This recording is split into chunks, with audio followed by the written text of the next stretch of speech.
Salve, salve rapaziada, vamos aí para mais um vídeo no canal. E é o seguinte, velho, o assunto desse vídeo aqui vai ser o choro do Richarlison, né? Que eu tenho uma opinião muito clara, muito definida sobre o que acontece com o Richarlison, né? O que acontece com ele é o seguinte, é a supervalorização de jogadores medianos. Então assim, óbvio que como pessoa, você fica meio, sabe? Não é agradável ver alguém chorando e tal. Não é bacana. Agora, como profissional, separando ali o lado pessoal e o lado profissional, cara, profissionalmente falando, assim, Richarlison como jogador, o homem gol da seleção brasileira, eu particularmente eu não tenho pena nenhuma, cara. Eu não tenho dó. Porque agora, né, a mídia quer passar essa imagem de somos todos Richarlison, que não sei o que, esse papinho aí de sempre, para sensibilizar o povo. É incrível como a mídia, é incrível como treinadores, né? Entra treinador, sai treinador na seleção brasileira e os caras têm uma paciência absurda com o Richarlison. Então, vão tentar, né, de tudo para fazer o povo se sensibilizar e tal. Eu não me sensibilizo, rapaziada, porque o próprio Richarlison criou essa situação que tá atrapalhando ele mesmo. Porque a partir do momento que o cara, numa entrevista coletiva, ele na maior arrogância, na maior prepotência, sem humildade nenhuma, ele chega, ele fala que ele é o homem-gol da seleção brasileira, que não sei o que, é o artilheiro. Cara, a partir do momento que ele tá falando isso, ele tá se colocando num seleto grupo onde tem Romário, Ronaldo Fenômeno, por exemplo. Jogadores que brilharam na Europa, jogadores que foram artilheiros, campeões, jogando no futebol europeu.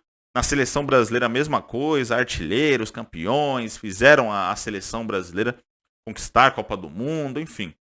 A partir do momento que o Richarlison fala um negócio desse, ele está se colocando no mesmo nível de jogadores que estão infinitamente acima dele.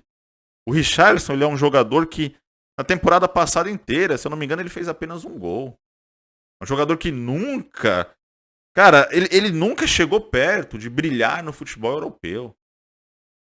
Eu até acho que aqui no futebol brasileiro, se ele tivesse num Palmeiras da vida, porra, ele sobraria, teria potencial para isso. O nível do futebol brasileiro, o nível do futebol sul-americano, se ele entra num Flamengo da vida, enfim. Aí sim, no futebol brasileiro ele até tem potencial para ser considerado acima da média. Um jogador nota 7, nota 8 aqui no futebol brasileiro. Agora, no futebol europeu, ele é um jogador nota 5, velho. E quando ele tá muito inspirado, coisa que não acontece faz tempo, ele pode ser um jogador nota 6. É isso. O Richarlison, ele é resumido a isso. Então, a supervalorização de jogadores medianos fazem com que o cara, ele se ache uma estrela. Ele se ache acima da média, um craque. E ele está longe de ser isso. Então a gente traçando um paralelo, por exemplo, entre o Richarlison e o Gabriel Jesus, a gente percebe, né, que o Gabriel Jesus foi extremamente injustiçado na seleção brasileira. Ele só foi convocado aí para esse jogo contra a Bolívia. Só foi convocado porque o Antony foi desconvocado, né? Senão o Gabriel Jesus nem seria lembrado. E ele é muito, mas muito melhor do que o Richarlison. O Gabriel Jesus, ele contribui muito mais para o time do que o Richarlison. E quando o Gabriel Jesus estava mal na seleção brasileira, eu não via, cara. Eu não via essa paciência toda que mídia, treinadores, público também, tem com o Richarlison. Eu não via essa solidariedade toda. O Gabriel Jesus, ele virou motivo de chacota na seleção brasileira. Então, analisando aí, a gente percebe, né, que tem jogadores que são, sim, privilegiados em relação a outros. Eu não sei porquê, eu não sei o motivo. Mas é uma injustiça muito grande. O Gabriel Jesus, ele não é só melhor jogador que o Richarlison, mas também ele é melhor jogador que o Matheus Cunha, velho.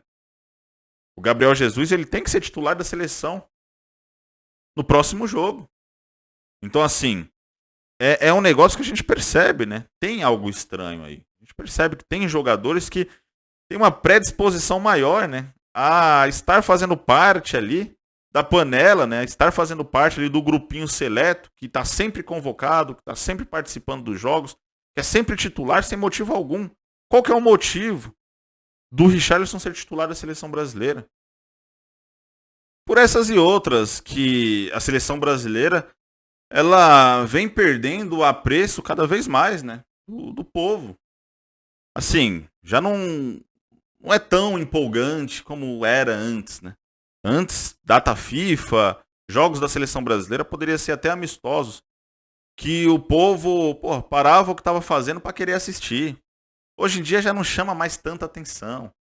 Jogo da seleção brasileira, 9h30 da noite e tal, já não repercute tanto assim, no que diz respeito à vontade do povo de assistir. Muita gente nem assiste mais, cara. Então, por causa dessas coisas, a gente percebe que na seleção brasileira tem coisas que são inexplicáveis. Entra treinador, sai treinador, continua a mesma coisa, não muda nada. E beleza, meteu 5 na Bolívia e não fez mais do que obrigação. Todo mundo sabia que o Brasil ia golear. Todo mundo sabia que o Neymar iria passar o Pelé em número de gol. Tava na cara que o Brasil ia meter uma sacolada pra cima da Bolívia e não fez mais do que obrigação, cara. Eu não vou cair nessa de, o dinizismo, agora rumo ao Hexa, hein? Desde 2003 eu tô ouvindo esse papo de rumo ao Hexa. Desde o término da Copa 2002, é rumo ao Hexa, velho. Já fazem 20 anos. E de lá pra cá a seleção brasileira só piora. O nível só cai. Então não é por causa dessa vitória que tinha obrigação de ganhar mesmo. Não fez mais do que seu dever. Não é por causa disso que eu vou achar que não, agora o Diniz, que não sei o quê. Então espero que no próximo jogo, cara, ele tire, né, o Richarlison sem condições. Porque pra a paciência é absurda. Pra é a mídia querendo, né, fazer com que o povo se solidarize e tal em relação ao Richarlison. Pra outro, cara, no caso do Gabriel Jesus, fizeram um cara de chacota, fizeram um cara de meme. Quem não lembra aí do Galvão Bueno pegando no pé do Gabriel Jesus de uma maneira que passava dos limites, né? Não tinha necessidade, velho. Qual que era a necessidade disso? Só que pro Richarlison não acontece isso. Pro Richarlison a paciência aí, por parte de mídia, por parte, enfim, treinadores, continua a mesma. É capaz de ser titular no próximo jogo, é capaz de continuar sendo convocado, mesmo sendo um peso morto, cara. Mesmo sendo um jogador onde tá em campo contra uma seleção horrível, contra uma seleção ridícula, que é essa da Bolívia. O Brasil goleando, fez 5 gols. E ele não teve potencial, ele não teve capacidade para fazer um golzinho sequer. Mas aí, titular, aí Matheus Cunha entra no lugar dele. E o Gabriel Jesus nada. Não tô falando aqui que o Gabriel Jesus é um super craque. Não tô falando aqui que o Gabriel Jesus é o Cristiano Ronaldo. Longe disso. Também é um jogador que não é muito acima da média, não. Um bom jogador que, com confiança, ele pode sim chegar num potencial acima da média. Só que para ter essa confiança, ele merece que a seleção brasileira dê mais oportunidade para ele, né? Ele merece que a seleção brasileira tenha mais paciência com ele, porque com o Richarlison a paciência não se esgota, né? Agora com o Gabriel Jesus, enfim. Deixa a opinião de vocês aqui nos comentários.